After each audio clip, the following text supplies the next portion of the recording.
인간의 마음이 하는 일은 대략 인지, 정서, 의욕의 세 가지 기능으로 요약됩니다. 그 가운데 정서의 기능에 대해 알아봅니다. 드라마와 영화의 한 장르인 서스펜스와 관련된 패러독스입니다.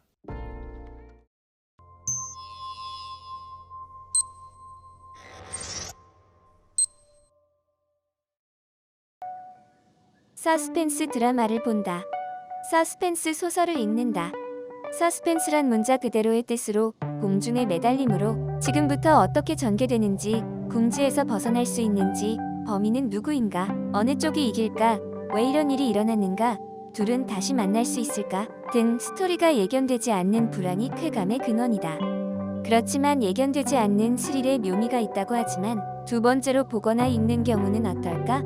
스토리를 기억하고 있어 범인은 누군가, 어떻게 수수께끼를 푸는가, 누가 살아남을까 등에 대한 지식이 이미 있음에도 불구하고 첫 번째 못지않는 쾌락을 얻을 수 있기도 하다. 이것은 왜일까? 이유를 설명해 보시오.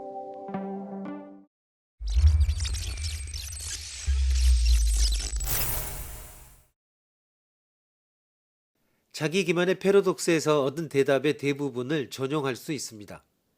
첫째, 감상자는 자기의 감성을 두 개의 파트 혹은 레벨로 분할하고 있는 것입니다. 현실의 자신은 벌써 스토리를 알고 있으므로 작중의 사건 전개에는 조마조마해야 할 필요가 없습니다. 그러나 허구의 자신은 아직 스토리를 알지 못하고 처음으로 이 서스펜스 소설을 읽는다는 것입니다.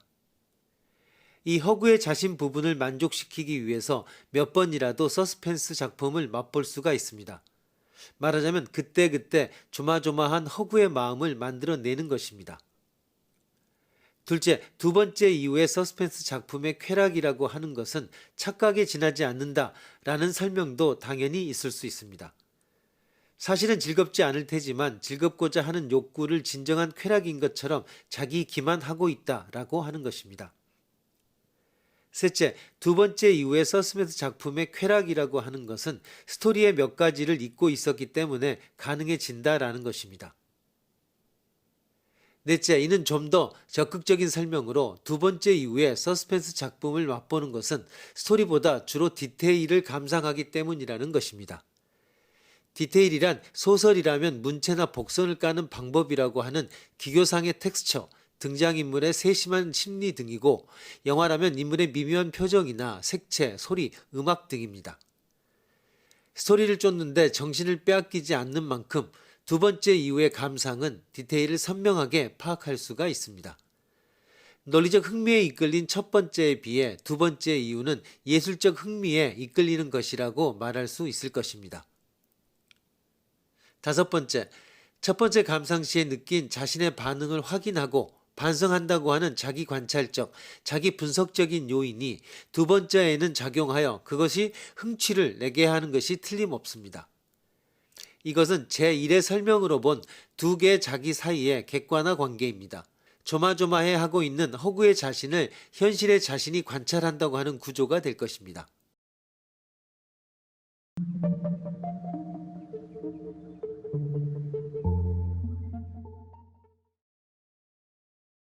이 문제는 재감상을 할 경우에 스릴 체험의 수수께끼인데 더 기본적인 문제로 원래 처음 감상에 있어서조차 픽션으로 감정적인 체험을 얻는 것은 어째서일까 하는 수수께끼가 있습니다.